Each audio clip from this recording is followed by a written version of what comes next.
As of today, only about 1.2 billion people enjoy the benefits of a liberal democracy that protects property rights and free speech, and a native reserve currency such as the dollar, euro, or yen. Everyone else, meaning more than 80% of humanity, lives either under tyranny or a weak currency that is prone to devaluation and very hard to use abroad. Hey y'all, for this week's read I chose How to Dictator-Proof Your Money by Human Rights Foundation Chief Strategy Officer Alex Gladstein. This article was posted to the journalofdemocracy.org in April 2024. If you notice anything about the article topics I've been choosing, I hope you notice that it's less about number go up and more about the societal benefits of Bitcoin. I feel this aspect of Bitcoin with a capital B, the network, is underrepresented in the mainstream media, where Bitcoin with a lowercase b, the asset, is overreported. So it's for this reason and the fact that Alex Gladstein is a champion for illuminating Bitcoin as a necessary tool for human rights that I share this article. And without further ado, How to Dictator-Proof Your Money. Human rights activists around the world have a new tool, unstoppable electronic cash. From Russia to Cuba to Nigeria, advocacy groups and nonprofit organizations are increasingly adopting Bitcoin, an open-source, decentralized, censorship-resistant digital currency, to help keep their donations coming and their payrolls flowing, even when authoritarian regimes and state forces shut down their bank accounts. In almost every dictatorship, the financial system is weaponized. Whether it be Erdogan in Turkey, the military regime of Zimbabwe, Gladsein family in Togo, the Maduro junta in Venezuela, or Putin in Russia, a first-choice tool of autocrats when dealing with dissidents or political opponents is financial deplatforming. Protests are expensive, and if organizers can no longer receive donations or pay community members, democratic momentum can fizzle out. Within this context, Bitcoin's rise as a dissident currency of choice starts to make sense. Bitcoin spread as a currency of choice for activist accounts, for a small portion of its global appeal as money, for people living in anti-democratic countries or with access to nothing more than weak currencies. As of today, only about 1.2 billion people enjoy the benefits of a liberal democracy that protects property rights and free speech, and a native reserve currency such as the dollar, euro, or yen.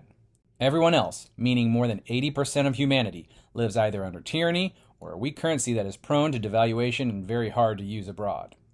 In Gaza today, one of the only ways to get money into the besieged territory is with Bitcoin. In Cuba, a good way to short-circuit the Communist Party's predatory dual currency system is to send Bitcoin to family and friends, which they can freely trade for goods, services, or Cuba's digital currency. In Ukraine, in the days after Vladimir Putin's invasion in 2022, the banking system went down, but Bitcoin kept working. And groups like the Open Dialogue Foundation were able to save lives by using it to get equipment and aid where it needed to go. In India, Prime Minister Narendra Modi had recently frozen the bank accounts of the country's main opposition party and has frequently targeted the accounts of environmental groups, labor organizers, and abolitionists. But Bitcoin is beyond his grasp. In Venezuela, where hyperinflation destroyed a once proud and productive country and created the world's largest humanitarian crisis, Bitcoin played a key role in helping people escape with their wealth intact. Many, like Mauricio Di Bartolomeo, who now runs a successful payment company in Canada, were able to emigrate with their wealth intact and accessible via seed phrase of 12 words that could be written down, sent abroad, or memorized. In Afghanistan, the humanitarian Roya Mahbub started paying her female employees in Bitcoin in 2013, as male relatives would seize cash and other digital payment forms were sanctioned or not available. Bitcoin, she said, gave the girls and women that she worked with freedom and sovereignty. Since the fall of Kabul to the Taliban in 2021, Bitcoin remains a critical way for her to get money into Afghanistan to fund underground education for girls who have been out of school for more than 2 years. Dollars simply don't work for this purpose, but Bitcoin does, with the teachers on the receiving end able to walk into town and swap the digital currency for cash at Hawala brokers. Bitcoin was invented in 2009 and only really began to find widespread global use after its price bubble in 2017. For many years, it didn't make a lot of sense as an activist currency, simply because it was something few people would accept. But that has changed dramatically. Today, in nearly every place on Earth, there is someone happy to buy Bitcoin in exchange for local currency, whether on Telegram, in person, on WhatsApp, or on some kind of exchange, making it an ideal technology for getting value to some of the toughest places in the world where the banking system can no longer safely meet activists' needs. In Hong Kong, activists send Bitcoin to colleagues inside the now occupied city who withdrew it at ATMs without needing to show ID, keeping out of the Chinese Communist Party's watchful eye. In Belarus, democracy protesters keep their marches going and journalists keep their stories flowing with Bitcoin. In Zimbabwe, the military regime is trying to impose a new currency, causing chaos in exchange markets. But Satoshi Nakamoto's invention keeps working, processing new transactions every 10 minutes without government interference.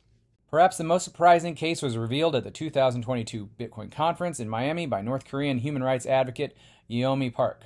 She explained to the audience that most people who escape from North Korea are vulnerable women who are often sex trafficked or enslaved without ID and without even speaking the local language. Christian missionaries are one of the only groups working to free them. She explained that it was hard to send dollars to help the pastors on the ground in northeastern China do this work.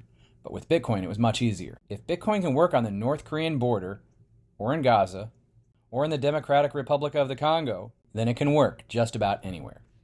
Some of these early adopters are gathering on the University of Virginia campus this weekend as the Serbian-based Center for Applied Nonviolent Action and Strategies, Canvas, hosts its 5th People Power Academy, an event focusing on equipping the leaders of global democratic movements with better tactics and tools for revolutionary change. Canvas itself, founded by Srija Popovic, has recently incorporated Bitcoin education into its global programs.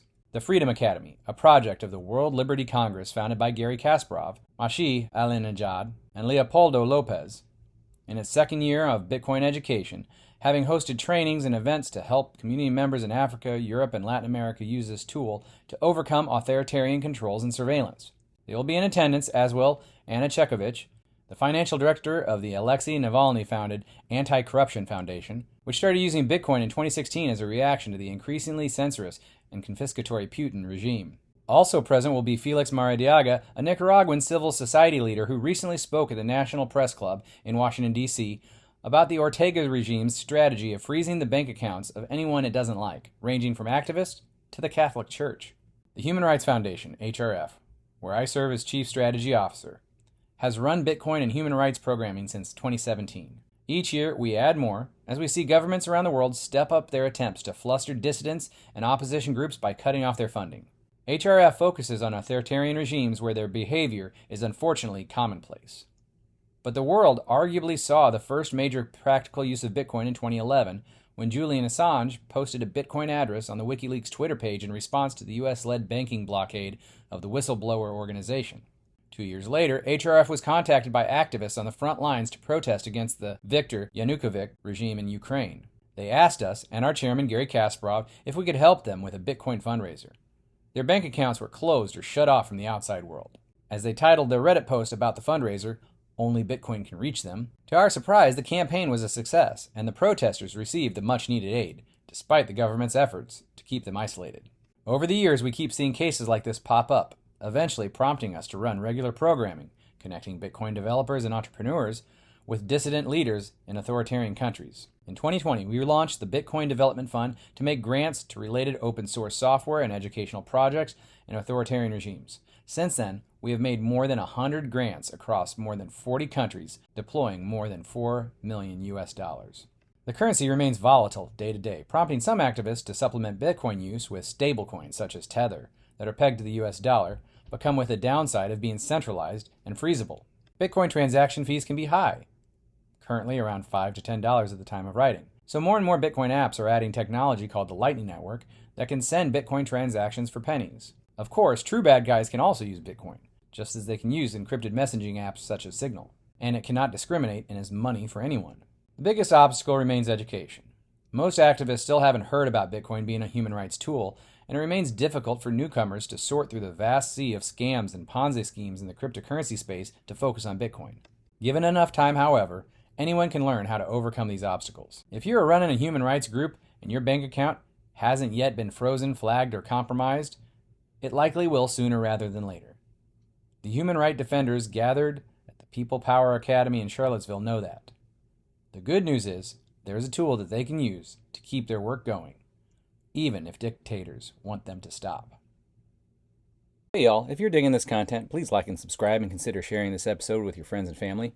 As always, please give me feedback as what you'd like to hear more or less of. Thanks for listening. Now on to my 2 cents worth. Bitcoin's effectiveness as a tool for sustaining activist operations under oppressive regimes lies in its ability to function as a censorship-resistant currency. While authoritarian governments may attempt to control or shut down Bitcoin, it is crucial to understand that Bitcoin's decentralized nature makes it extremely difficult for any single entity to completely shut it down. By allowing individuals to transact directly with each other, Bitcoin ensures that the flow of funds remains resistant to censorship. This is particularly important for activists who may face restrictions or oppositions from their local governments. By utilizing Bitcoin, activists can bypass traditional financial systems and ensure that their financial transactions are not easily stopped. This is particularly relevant in situations where the government is trying to suppress or silence individuals or groups. The silencing of groups by financial means is the main tool in the authoritarian toolkit. By embracing Bitcoin, activists can continue their work and receive the necessary support from their communities. Despite all that, authoritarian regimes still attempt to control Bitcoin by implementing regulations, banning it, and trying to make it illegal. The FBI calls Bitcoin money so they can arrest you for money laundering. The IRS calls it property so they can tax you on capital gains. The SEC calls it a security so they can sue every exchange. The CFTC calls it a commodity so you can't use it as a currency. However, they are finding it difficult to fully rein it in due to Bitcoin's decentralized nature and the fact that it operates on a global scale. They are trying to enforce regulations, but they can't control the Bitcoin network itself. They can only control the exchanges and the on-ramps, which are the points of connection between Bitcoin and the traditional financial systems. They're trying to shut down the exchanges, but they can't shut down the network itself, which is why this is such a powerful tool for activists. Many that oppose Bitcoin point to its use by bad guys. The ethical implications of using a tool like Bitcoin that can also be exploited by malicious actors, it's multifaceted. On one hand, it's important to recognize that any tool, including Bitcoin, can be used for both good and evil. This is a fundamental truth that applies to all aspects of life, not just digital technology. I can use a wrench to fix a machine, but I can also use it as a weapon. Does that mean we should outlaw all wrenches? Of course not. The ethical dilemma arises when we must grapple with the question of whether to use a tool that can potentially be exploited by malicious actors or to avoid using it altogether. In the case of Bitcoin, it's important to understand that its inherent properties and the actions of its users can't be exploited. In terms of future developments, there are several ways in which Bitcoin can further enhance its use as a tool for human rights advocacy. One approach is to develop more privacy-enhancing technologies or techniques that can obfuscate transaction details, making it more difficult for third parties to trace back to the parties involved. Another avenue is to explore the use of second-layer solutions like the Lightning Network, which can provide faster and cheaper transactions, making it more accessible for advocates who may not have access to traditional banking systems. The key ethical consideration here is the principle of individual liberty.